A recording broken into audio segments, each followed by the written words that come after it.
بسم الله الرحمن الرحيم. إليه يرد علم الساعة وما تخرج من ثمرات من أكمامها وما تحمل من أنثى ولا تضع إلا بعلمه ويوم يناديهم أين شركائي قالوا آذناك ما منا من شهيد وضل عنهم ما كانوا يدعون من قبل وظنوا ما لهم من محيص.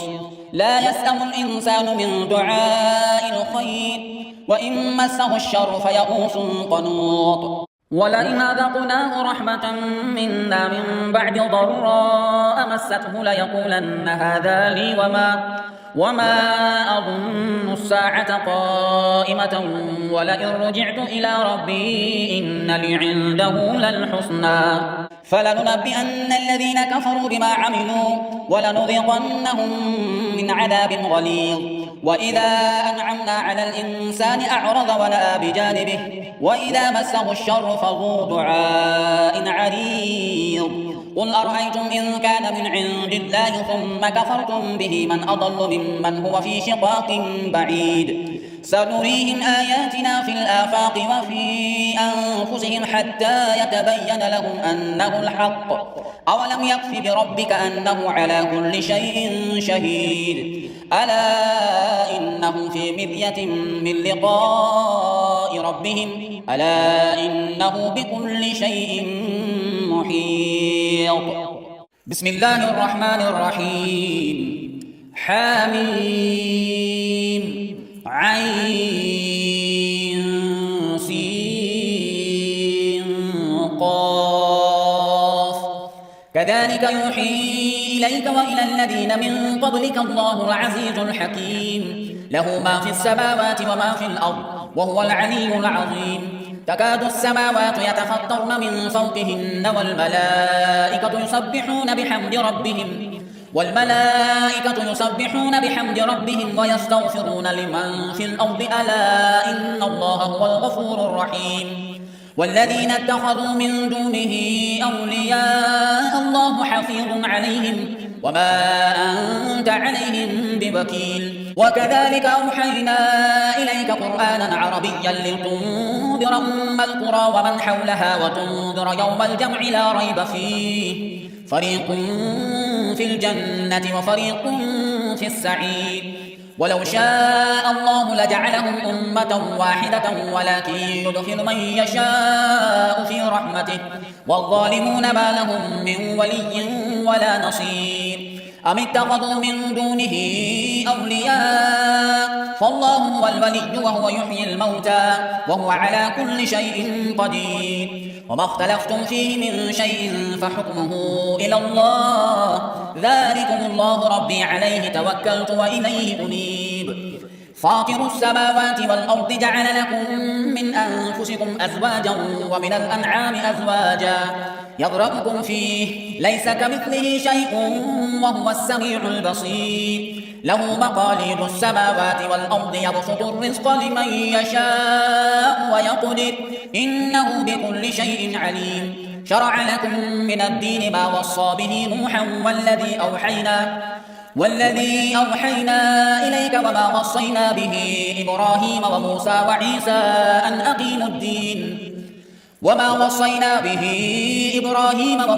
وعيسى أن أقيموا الدين ولا تتفرقوا فيه كبر على المشركين ما تدعوهم إليه الله يجتبي إليه من يشاء ويهدي إليه من ينيب.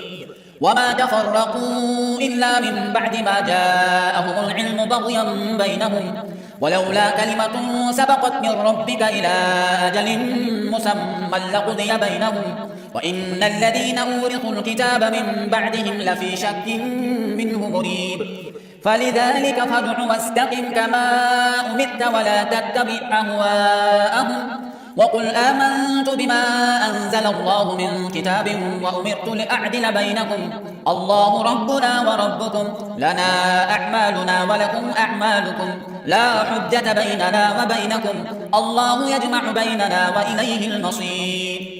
والذين يحاجون في الله من بعد ما استجيب له حجتهم داحضة عند ربهم وعليهم غضب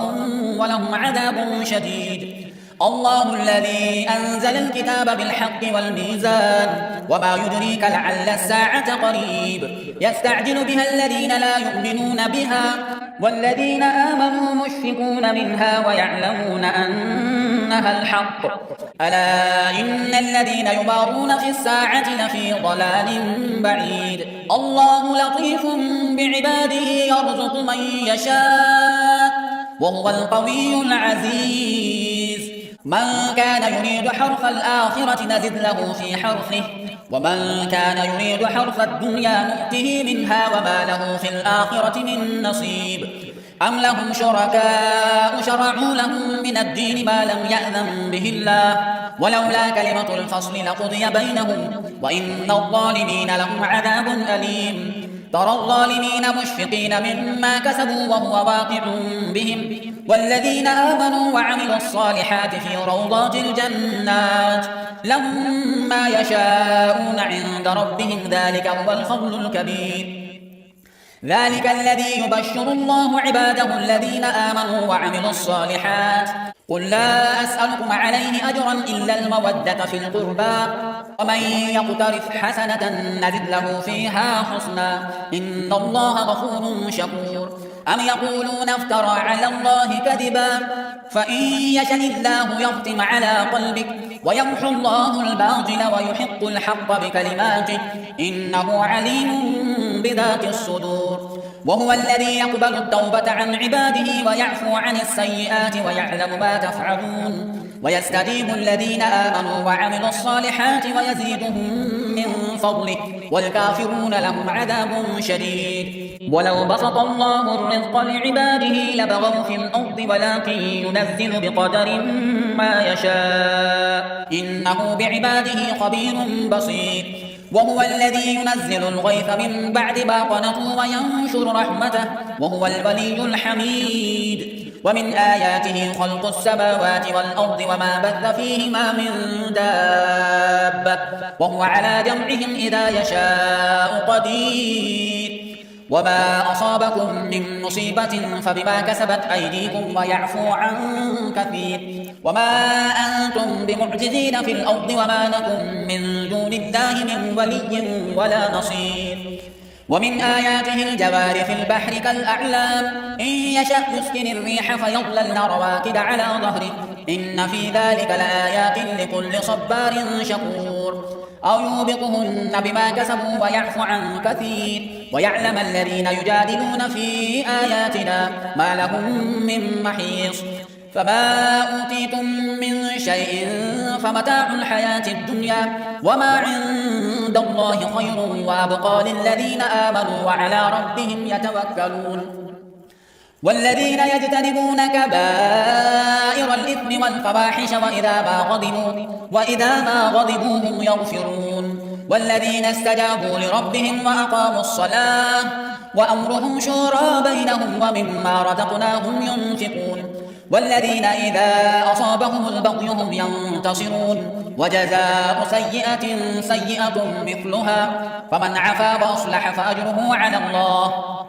إنه لا يحب الظالمين ولمن انتصر بعد ظلمه فأولئك ما عليهم من سبيل إنما السبيل على الذين يظلمون الناس ويبغون في الأرض بغير الحق أولئك لهم عذاب أليم ولمن صبر وغفر إن ذلك لمن عزم الأمور ومن يضلل الله فما له من ولي من بعده وترى الظالمين لما رأوا العذاب يقولون هل إلى مرد من سبيل وتراهم يعرضون عليها خاشعين من الذل ينظرون من طرف خفي وقال الذين آمنوا إن الخاسرين الذين خسروا أنفسهم وأهليهم يوم القيامة ألا إن الظالمين في عذاب مقيم وما كان لهم من أولياء ينصرونهم من دون الله ومن يضلل الله فما له من سبيل استجيبوا لربكم من قبل أن يأتي يوم لا مرد له من الله ما لكم من ملجأ يومئذ وما لكم من نكير فإن أعرضوا فما أرسلناك عليهم حفيظا إن عليك إلا البلاغ وإنا إذا أذقنا الإنسان منا رحمة فرح بها وإن تصبهم سيئة بما قدمت أيديهم فإن الإنسان كفور لله ملك السماوات والأرض يخلق ما يشاء يهب لمن يشاء إناثا ويهب لمن يشاء الذكور أو يزوجهم ذكرانا وإناثا ويجعل من يشاء عقيما إنه عليم قدير وما كان لبشر أن يكلمه الله إلا وحيا أو من وراء حجاب أو يرسل رسولا فيوحي بإذنه ما يشاء إنه علي حكيم وكذلك أوحينا إليك روحا من أمرنا ما كنت تدري ما الكتاب ولا الإيمان ولكن جعلناه نورا نهدي به من نشاء من عبادنا وإنك لتهدي إلى صراط مستقيم صراط الله الذي له ما في السماوات وما في الأرض ألا إلى الله تصير الأمور بسم الله الرحمن الرحيم حميم والكتاب المبين إنا جعلناه قرآنا عربيا لعلكم تعقلون وإنه في أم الكتاب لدينا لعليم حكيم أفنضرب عنكم الذكر صفحا أن كنتم قوما مسرفين وكم أرسلنا من نبي في الأولين وما يأتيهم من نبي إلا كانوا به يستهزئون فأهلكنا أشد منهم بطشا ومضى مثل الأولين ولئن سألتهم من خلق السماوات والأرض ليقولن خلقهن العزيز العليم الذي جعل لكم الأرض مهدا وجعل لكم فيها سبلا لعلكم تهتدون والذي نزل من السماء ماء بقدر فأنشرنا به بلدة ميتا كذلك تخرجون والذي خلق الأزواج كلها وجعل لكم من الفلك والأنعام ما تركبون لتستووا على ظهوره ثم تذكروا نعمة ربكم إذا استويتم عليه وتقولوا سبحان الذي سخر لنا هذا وما كنا له مقرنين وإنا إلى ربنا لمنقلبون وجعلوا له من عباده جزءا إن الإنسان لكفور مبين أم اتخذ مما يخلق بنات وأصفاكم بالبنين وإذا بشر أحدهم بما ضرب للرحمن مثلا ظل وجهه مسودا وهو كظيم أومن ينشأ في الحلية وهو في الخصام غير مبين وجعلوا الملائكة الذين هم عباد الرحمن إناثا أشهدوا خلقهم ستكتب شهادتهم ويسألون وقالوا لو شاء الرحمن ما عبدناهم ما لهم بذلك من علم إن هم إلا يخرصون أم آتيناهم كتابا من قبله فهم به مستمسكون بل قالوا إنا وجدنا آباءنا على أمة وإنا على آثارهم مهتدون وكذلك ما أرسلنا من قبلك في قرية من نذير إلا قال مترفوها إنا وجدنا آباءنا على أمة وإنا على آثارهم مقتدون قال أولو جئتكم بأهدى مما وجدتم عليه آباءكم قالوا إنا بما أرسلتم به كافرون فانتقمنا منهم فانظر كيف كان عاقبة المكذبين وإذ قال إبراهيم لأبيه وقومه إنني براء مما تعبدون إلا الذي فطرني فإنه سيهدين وجعلها كلمة باقية في عقبه لعلهم يرجعون بل متعت هؤلاء وآباءهم حتى جاءهم الحق ورسول مبين ولما جاءهم الحق قالوا هذا سحر وإنا به كافرون وقالوا لولا نزل هذا القرآن على رجل من القريتين عظيم أهم يقسمون رحمة ربك نحن قسمنا بينهم معيشتهم في الحياة الدنيا ورفعنا بعضهم فوق بعض درجات ليتخذ بعضهم بعضا سخريا ورحمة ربك خير مما يجمعون ولولا أن يكون الناس أمة واحدة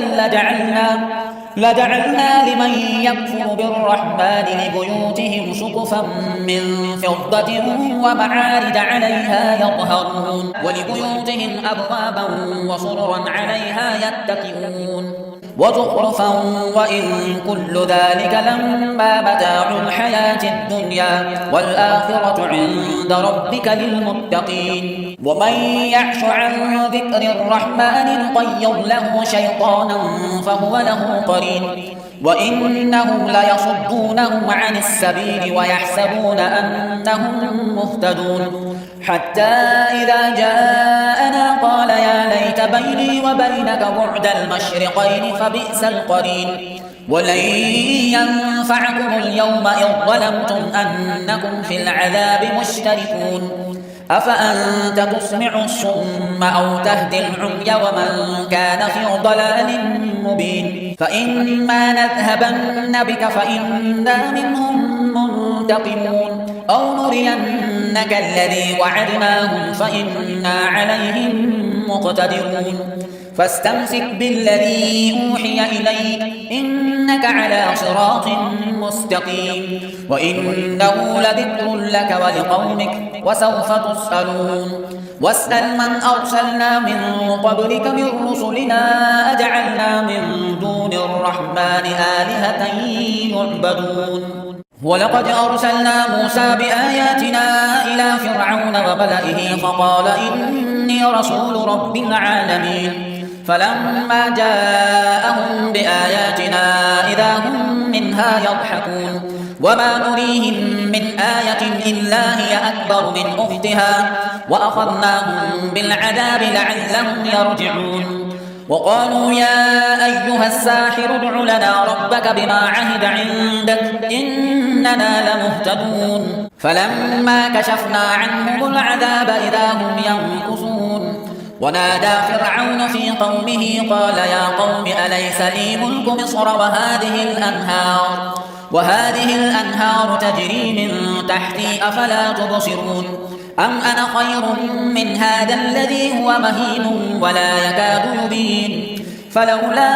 ألقي عليه أسورة من ذهب أو جاء معه الملائكة مقترنين فاستخف قومه فأطاعوه إنهم كانوا قوما فاسقين فلما آسفونا انتقمنا منهم فأغرقناهم أجمعين وجعلناهم سلفا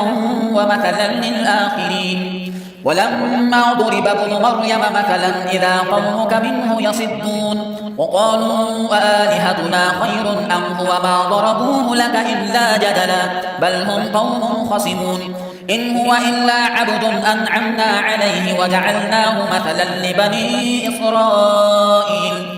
ولو نشاء لجعلنا منكم ملائكة في الأرض يخلفون وإنه لعلم للساعة فلا تمترن بها واتبعون هذا صراط مستقيم ولا يصدنكم الشيطان إنه لكم عدو مبين ولما جاء عيسى بالبينات قال قد جئتكم بالحكمة ولأبين لكم بعض الذي تختلفون فيه فاتقوا الله وأطيعون إن الله هو ربي وربكم فاعبدوه هذا صراط مستقيم فاختلف الأحزاب من بينهم فويل للذين ظلموا من عذاب يوم أليم هل ينظرون إلا الساعة أن تأتيهم بغتة وهم لا يشعرون الأخلاء يومئذ بعضهم لبعض عدو إلا المتقين يا عباد لا خوف عليكم اليوم ولا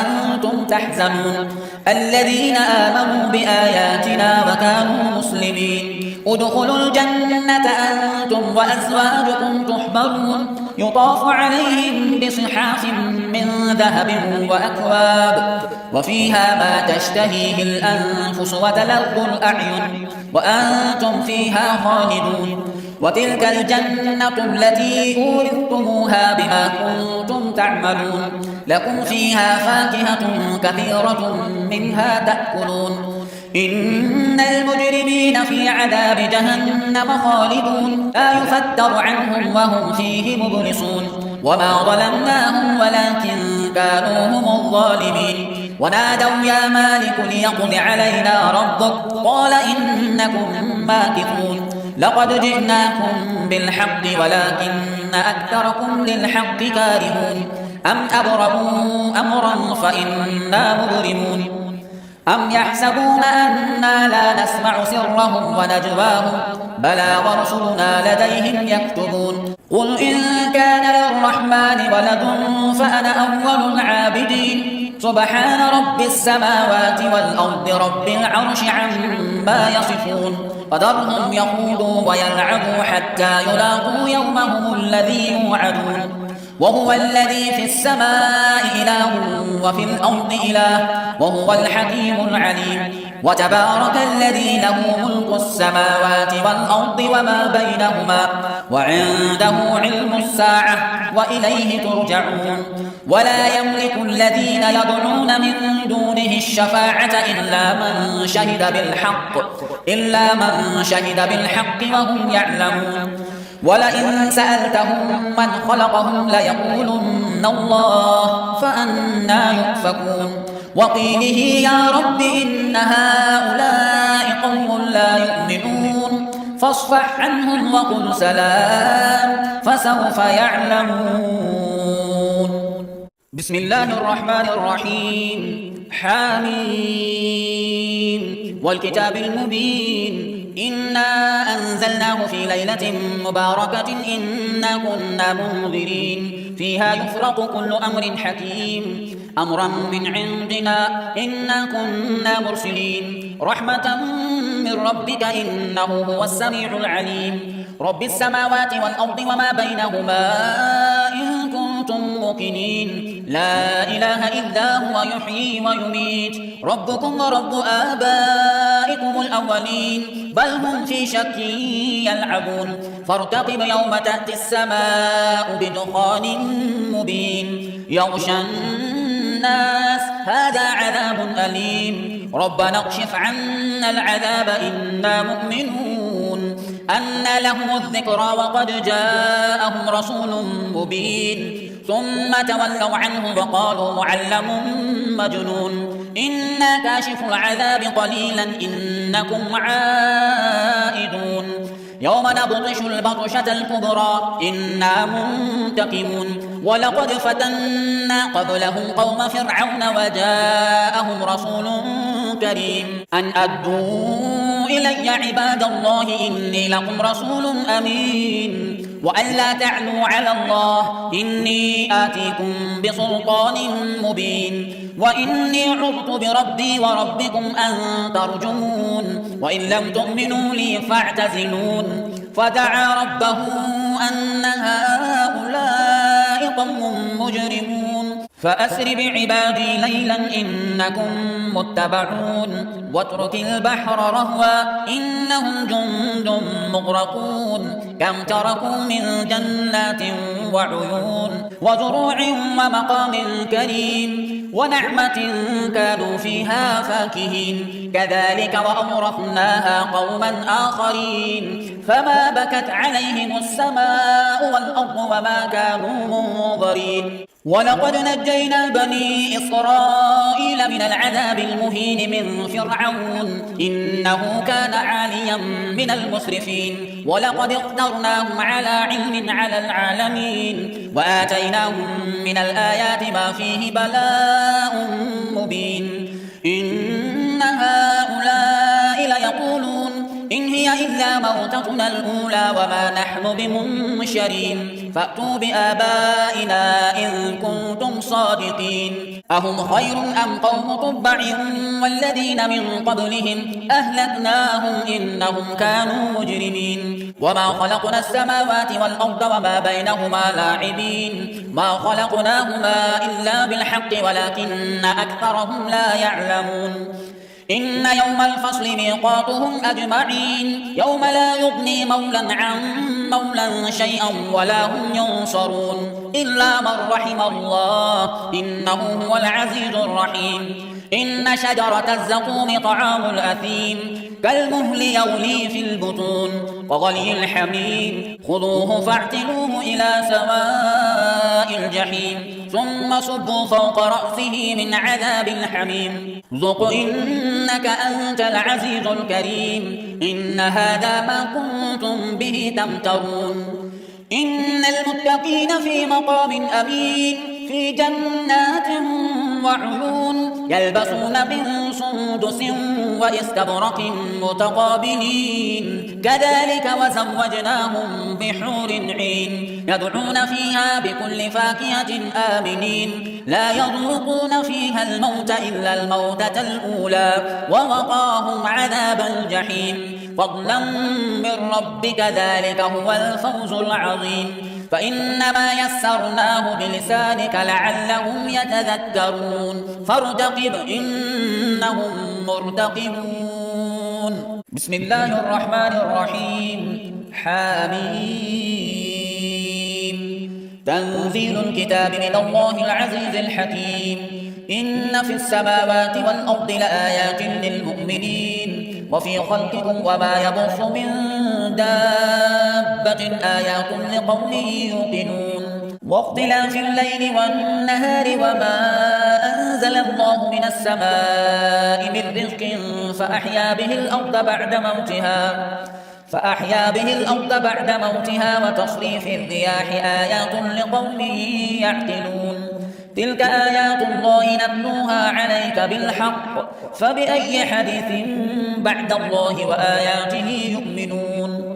ويل لكل أفاك أثيم يسمع آيات الله تتلى عليه ثم يصر مستكبرا كأن لم يسمعها فبشره بعذاب أليم وإذا علم من آياتنا شيئا اتخذها هزوا أولئك لهم عذاب مهين من ورائهم جهنم ولا يغني عنهم ما كسبوا شيئا ولا ما اتخذوا من دون الله أولياء ولهم عذاب عظيم هذا هدى والذين كفروا بآيات ربهم لهم عذاب من رجز أليم الله الذي سخر لكم البحر لتجري الفلك فيه بأمره ولتبتغوا من فضله ولعلكم تشكرون وسخر لكم ما في السماوات وما في الأرض جميعا منه إن في ذلك لآيات لقوم يتفكرون قل للذين آمنوا يغفروا للذين لا يرجون أيام الله ليجزي قوما بما كانوا يكسبون من عمل صالحا فلنفسه ومن أساء فعليها ثم إلى ربكم ترجعون ولقد آتينا بني إسرائيل الكتاب والحكم والنبوة ورزقناهم من الطيبات وفضلناهم على العالمين وآتيناهم بينات من الأمر فما اختلفوا إلا من بعد ما جاءهم العلم بغيا بينهم إن ربك يقضي بينهم يوم القيامة فيما كانوا فيه يختلفون ثم جعلناك على شريعة من الأمر فاتبعها ولا تتبع أهواء الذين لا يعلمون إنهم لن يغنوا عنك من الله شيئا وإن الظالمين بعضهم أولياء بعض والله ولي المتقين هذا بصائر للناس وهدى ورحمة لقوم يوقنون أم حسب الذين اجترحوا السيئات أن نجعلهم كالذين آمنوا وعملوا الصالحات سواء محياهم ومماتهم ساء ما يحكمون وخلق الله السماوات والأرض بالحق ولتجزى كل نفس بما كسبت وهم لا يظلمون أفرأيت من اتخذ إلهه هواه وأضله الله على علم وختم على سمعه وقلبه وجعل على بصره غشاوة فمن يهديه من بعد الله أفلا تذكرون وقالوا ما هي إلا حياتنا الدنيا نموت ونحيا وما يهلكنا إلا الدهر وما لهم بذلك من علم إن هم إلا يظنون وإذا تتلى عليهم آياتنا بينات ما كان حجتهم إلا أن قالوا ائتوا بآبائنا إن كنتم صادقين قل الله يحييكم ثم يميتكم ثم يجمعكم إلى يوم القيامة لا ريب فيه ولكن أكثر الناس لا يعلمون ولله ملك السماوات والأرض ويوم تقوم الساعة يومئذ يخسر المبطلون وترى كل أمة جاثية كل أمة تدعى إلى كتابها اليوم تجزون ما كنتم تعملون هذا كتابنا ينطق عليكم بالحق إنا كنا نستنسخ ما كنتم تعملون فأما الذين آمنوا وعملوا الصالحات فيدخلهم ربهم في رحمته ذلك هو الفوز المبين وأما الذين كفروا أفلم تكن آياتي تتلى عليكم فاستكبرتم وكنتم قوما مجرمين وإذا قيل إن وعد الله حق والساعة لا ريب فيها قلتم ما ندري ما الساعة إن نظن إلا ظنا وما نحن بمستيقنين وبدا لهم سيئات ما عملوا وحاق بهم ما كانوا به يستهزئون وقيل اليوم ننساكم كما نسيتم لقاء يومكم هذا ومأواكم النار وما لكم من ناصرين ذلكم بأنكم اتخذتم آيات الله هزوا وغرتكم الحياة الدنيا فاليوم لا يخرجون منها ولا هم يستعتبون فلله الحمد رب السماوات ورب الأرض رب العالمين وله الكبرياء في السماوات والأرض وهو العزيز الحكيم